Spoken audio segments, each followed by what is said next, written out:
पंडित प्रतीक जी का रुख करता हूं मैं। प्रतीक जी, जिस तरीके से अगर आज के पावन दिन को लेकर बात की जाए तो आज के पावन दिन स्नान दान की क्या मान्यता है? देखिए, विशेष रूप से कहा जाता है कि जो प्रयाग कुंभ है वो मकर राशि में सूर्य होते हैं, जी। तब होता है। तो प्रयाग कुंभ जो है वो जब से प्रारंभ हुआ है, एक माह चलने वाला है ये कुंभ, लेकिन इस जी। बीच जो है त्योहार पड़ेंगे वो विशेष हो जाते हैं। जी। तो जैसे आज बसंत पंचमी का त्योहार है और ये जो है सुबह 9 बजे तक है, उदया तिथि के अंदर माना जाता है।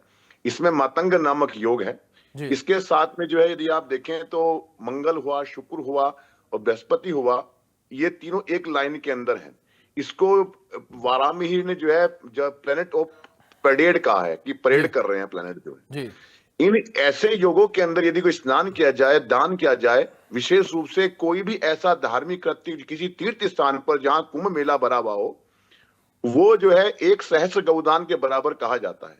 इस दिन किया हुआ कोई भी दान, विशेष रूप से आप जो है एक लोटा लें, लोटे के अंदर आप जी। जो है कोई भी आप गुप्त चीज रखें और उसको आप दान करें, उसका विशेष कुंभ के रूप में जो है वो घड़ा के रूप में चाहे उसको कुल्हड़ के रूप में आप ले सकते हैं और उसमें रख के कोई भी जो आप श्रद्धानुसार कोई सामान दान करते हैं नहाने के उपरांत, उसका दान कर सकते हैं। जी। नहाने का क्रम ये हो सकता है कि आप पूरब की ओर जो है मुख करें और अपने जो है 7 या 5 जो अभाज्य संख्याएं हैं उनके हिसाब से आप डुबकी लगाएं, सूर्य भगवान को अर्घ देवें अपनी अंजलि भरकर, जी। और उसके बाद में फिर जो है आप जो है जो भी श्रद्धानुसार तिल का दान आप कर सकते हैं। इसके साथ में आप जो है कोई भी इस प्रकार का दान जो आपके ग्रह दशा को भी ठीक कर सके, आपके परिवार को सुख संपन्नता प्रदान कर सके, आप उसमें कर सकते हैं। जी। और ये दान किया हुआ दान अक्षय दान कहलाता है।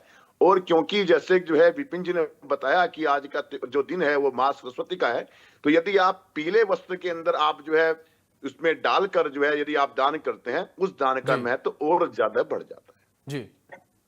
ठीक है। पंडित श्यामधर जी भी हमारे साथ बने हुए हैं। श्यामधर जी, मैं आपका रुख करूंगा जी और जिस तरीके से आज के जी जी। पावन पर्व को लेकर, आज के इस विशेष दिन को लेकर हम बात कर रहे हैं, इसकी महत्वता को लेकर हम बात कर रहे हैं। पंडित जी, अगर इसकी महत्वता को लेकर बात की जाए तो जिस तरीके से कई सारे सवाल अगर हम बात करें, लोगों के निकलकर सामने आ रहे थे। कुछ लोगों का सवाल ये भी था कि क्या आज के दिन अगर वो अगर अपने आसपास की घर के आसपास की किसी नदी या तालाब में स्नान करते हैं तो क्या वो उतने ही पुण्य के भागी होंगे जितने पुण्य के भागी वो महाकुंभ के शाही स्नान में जाने के बाद होंगे? जी बिल्कुल।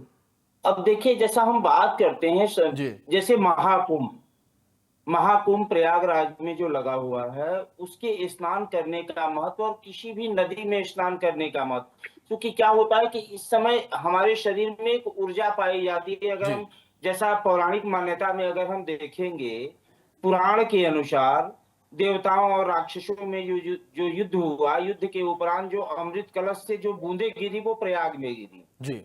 तो प्रयाग क्षेत्र में कहीं भी स्नान करें, ये जी। जरूरी नहीं है कि त्रिवेणी जहां संगम है वहीं स्नान करें। जी। अगर किसी भी स्थान पर जहां गंगा जी का प्रवाह है वहां कहीं भी स्नान करें तो आपके लिए लाभप्रद होता है, क्योंकि अमृत का जो प्रभाव है वो आपको वहां भी मिलता है।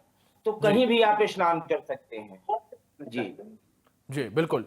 विपिन जी, मैं आपका रुख करूंगा और कुछ अन्य सवालों का भी जिक्र मैं आपसे करूंगा। जिस तरीके से हमारे तमाम दर्शक हैं, अगर सोशल मीडिया को लेकर बात करें वहां पर भी उनके कई सारे सवाल रहते हैं। ऐसे में विपिन जी, एक सवाल बड़ा खास और चर्चित सवाल वो ये है कि जिस तरीके से लगातार अगर हम अमृत स्नान को लेकर बात करें, महाकुंभ को लेकर बात करें, तो लगातार जिस तरीके से अभी श्यामधर जी ने भी जिक्र किया कि पूरे प्रयागराज में कहीं भी अगर स्नान करते हैं तो उतना ही पुण्य मिलता है। तो ऐसे में विपिन जी, अगर केवल जो संगम को लेकर बात की जाए, जहां पर तीनों नदियों का मिलन हो रहा है, वहां के स्नान को लेकर बात की जाए या फिर केवल गंगा के स्नान को लेकर बात की जाए, उसमें कितना अंतर है?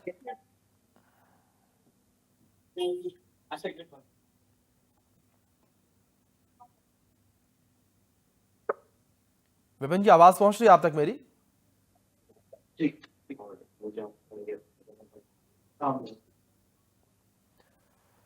मुझे लगता है कुछ तकनीकी खामी की वजह से आवाज नहीं पहुंच पा रही। हम पंडित प्रतीक मिश्रा जी का रुख करते हैं। पंडित जी, मैं यही सवाल लेकर आपके पास भी आऊंगा मैं कि क्या संगम में स्नान और अन्य नदी में स्नान बराबर है? क्या संगम में स्नान करने की अधिक महत्वता है? उनकी तुलना नहीं कर सकते। जी। प्रयाग में त्रिवेणी के जो स्नान का महत्व है जी। वो कहीं पर भी इतना महत्व नहीं होगा, आप जी। भले ही कह लें, लेकिन जो प्रभाव जो है वो त्रिवेणी के स्नान पर मिलेगा। जी आपको जो है गंगा जमुना सरस्वती सत रस तम वात जी पित्त कफ ब्रह्मा विष्णु महेश, जो तीन का जो अंक है जो आज को जी मिलेगा वो कहीं नहीं मिलेगा। जी लेकिन जैसा कि पंडित जी ने बताया कि पूरे प्रयाग में जो है वो नदी जहां पर जल होगा वहां सब भी अमृत योग बनेगा। जी वो आप कर सकते हैं, उसका परिणाम आपको शुभ फल प्राप्ति आपको होगी। जी ठीक है। श्यामधर जी, अगर बात की जाए स्नान को लेकर, जिस तरीके से हम लोग लगातार चर्चा कर रहे हैं कि स्नान किस तरीके से जी महत्वपूर्ण, किस तरीके से खास है ये स्नान अपने आप में, अगर यहाँ पर श्रद्धालु जिस तरीके से लगातार पहुंच रहे हैं, लगातार स्नान कर रहे हैं, अगर बात ग्रहों जी को लेकर की जाए, राशियों को लेकर की जाए, किस तरीके से स्नान करने से श्यामधर जी राशि पर इसका प्रभाव पड़ता हुआ नजर आता है, किस तरीके से लगातार कई सारे ऐसे जो दर्शक है वो सवाल पूछ रहे थे ये कि क्या स्नान करने से जो ग्रहों का प्रभाव उनकी राशि पर जो प्रतिकूल पड़ रहा है, अनुकूल नहीं, क्या वो प्रभाव कम हो जाएगा या खत्म हो जाएगा? देखिए, ऐसा है कि सबसे पहले तो हमारा जो शरीर है उसमें सकारात्मक ऊर्जा का प्रवाह होता है। जी और जब आपके अंदर जब सकारात्मक ऊर्जा का प्रवाह होगा या सकारात्मक चीजें आएंगी तो ऐसे ही ग्रह अनुकूल होंगे। ग्रहों के अनुकूलता के लिए साकार, अब जैसे हम कुंभ में दान करते हैं, जी दान का विशेष महत्व दिया गया है कुंभ में, जी कि अगर हम महाकुंभ में दान दान करते हैं तो विशेष पुण्य फल की प्राप्ति होती है। अब दान भी कैसा हो, दान भी सात्विक होना चाहिए। जैसे हम पूरे मन से, पूरे श्रद्धा से, पूरी इच्छा से, कोई उस समय हमारा मन का विकार निहित न हो, जी वही दान हमारे लिए शुभ होता है। जी जी जी ठीक है। प्रतीक मिश्रा जी, जिस तरीके से स्नान को लेकर कई और बातें कही गई हैं, यह भी कहा गया है कि शाही स्नान करने से, यानी कि जो अमृत स्नान है, आज का जो स्नान, इसको करने से आपके केवल आज जो ये जन्म है इसके ही नहीं बल्कि पिछले जन्म के भी आपके पाप धुल जाते हैं। बहुत सही है ये वाली बात जो है, जब 12 वर्ष के अंदर जब बृहस्पति का जो चक्र है पूरा जो है एक जी राशि में वापसी का जो चक्र है कि जी वृष राशि में बृहस्पति हो, ये 12 वर्ष का समय लेते हैं। जी और जो कि ये योग विशेष रूप से 144 वर्ष बाद 12 गुना 12 बढ़ता है।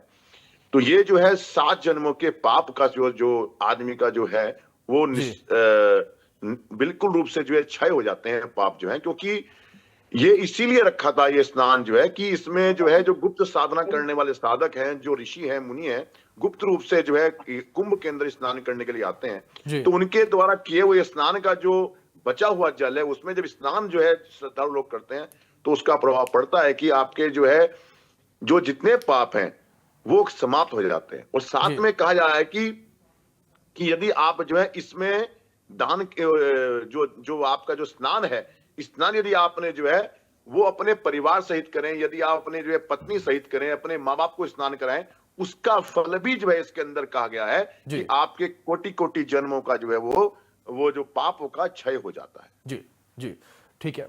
और विशेष रूप से आज जो जी योग बना है, मातंग योग बना हुआ है। जी मातंग योग में जो है जो मातंग ऋषि थे उनके द्वारा मातंगी जो देवी थी उनको सरस्वती का स्वरूप माना जाता है। जी इसमें जो है उनकी जो वो भी बड़े मातंग ऋषि को बहुत नीचे स्तर का माना जाता था। जी उनको चांडाली कहा है, चांडाल कहा है उनको जो है तो वो भी अपने कई जन्मों के पाप जो है वो उसको क्षय हो गया था माँ सरस्वती की जो है कृपा से। आज की जो कृपा है माँ सरस्वती की, इसकी कृपा के द्वारा यदि आप सरस्वती में इसमें स्नान करते हैं तो आपके कई जन्मों का जो है वो जो है पापों का क्षय आपका हो जाएगा। जी ठीक है। पंडित श्यामधर जी, एक दंत कथा और कही जी जाती है। कथा ये इस तरीके से कि अगर हम स्नान करने जाते हैं तो स्नान करने से महाकुंभ में ना केवल हमारे पापों का नाश होता है, हमारे पूर्व जन्म के पापों का नाश होता है, बल्कि पितरों की आत्मा को भी शांति मिलती है। इस कथा को जानना चाहूंगा मैं आपसे। जी जी बिल्कुल। ऐसा है कि इसके बारे में जो चर्चा, जैसे पुराणों में हम जानते हैं कि इसके जी पीछे वो कथाएं हैं कि जो अमृत की बूंदें गिरी, जी तो जहां बूंदें गिरी, अगर हम स्नान करते हैं और दक्षिण के तरफ मुख करके अगर हम पूर्वजों का तर्पण करते हैं, पूर्वजों के लिए हम जल देते हैं। जी देखिए, इसमें तो विधान है कि हम कुंभ में स्नान करने के बाद जो 3 ऋण होते हैं, देव ऋण, ऋषि ऋण और पितृ ऋण, जी तीनों, जैसे सूर्य भगवान को जल देने के उपरांत हम देवताओं के लिए पूर्व की तरफ मुख करके, उत्तर की तरफ मुख करके हम ऋषियों के लिए और दक्षिण की तरफ हम मुख करके पितरों के लिए भी, पूर्वजों के लिए भी तर्पण करें। जी अगर ऐसा हम करते हैं तो जरूर हमारे पूर्वजों को लाभ की प्राप्ति होती है, जी इसमें कहीं कोई संदेह नहीं। जी ठीक है।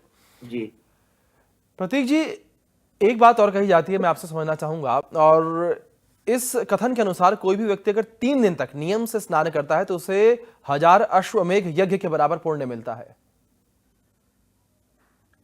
मैंने बताया जैसे आके मकर राशि में जो है, जी जो भगवान सूर्य, और वृष राशि के अंदर जो है विशेष रूप से जो है जो बृहस्पति हैं, उनका जो ये कॉम्बिनेशन जो है, उनका जो युति जो है, जी ये प्रयाग कुंभ को देने वाली है। जी प्रयाग कुंभ के अंदर जो है जब ये युति होती है तो व्यक्ति को जो है हर वो मनोकामनाएं जो उनके मन में है उसकी प्राप्ति होती है। जी विशेष रूप से कहा जाता है कि इसके अंदर जो है किया हुआ जो है दान, जप, तप, ध्यान, स्नान, वो कई जन्मों के, कोटि कोटि जन्मों के पापों का क्षय करने वाला होता है।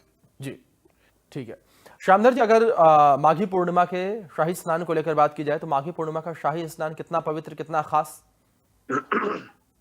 देखिए, माघ मास ऐसे ही बड़ा पवित्र और पावन मास माना जाता है। जी तो माघ मास में पूर्णिमा के दिनों भी, किसी भी पूर्णिमा को जब पूर्ण चंद्र होते हैं, जी चंद्रमा मनसो जाता, मन का कारक होता है, मन का शांति मिलता है, जी व्यक्ति के अंदर आध्यात्मिकता आता है, ऊर्जावान होता है, और वो भी जब महाकुंभ का समय हो।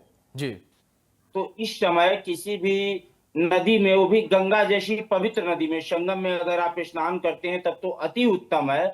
लेकिन अगर किसी कारणों से अगर संगम तट तक आप नहीं पहुंच पाते हैं, किसी भी गंगा जी के तट पर, यानी प्रयाग क्षेत्र में कहीं भी अगर आप स्नान करते हैं, तो माघ के पूर्णिमा का स्नान करने का विशेष महत्व है कि आत्मशुद्धि होता है। जी बोध और शुद्धि, जी बोध यानी ज्ञान, भौतिकता के प्रति जो है वो विरक्ति, और शुद्धि, जी आत्मशुद्धि का भी स्थिति बनता है। जी इसलिए माघ पूर्णिमा को स्नान करना विशेष रूप से, और दान भी करना, जी माघ पूर्णिमा को स्नान और दान दोनों का महत्व है। बिल्कुल बिल्कुल।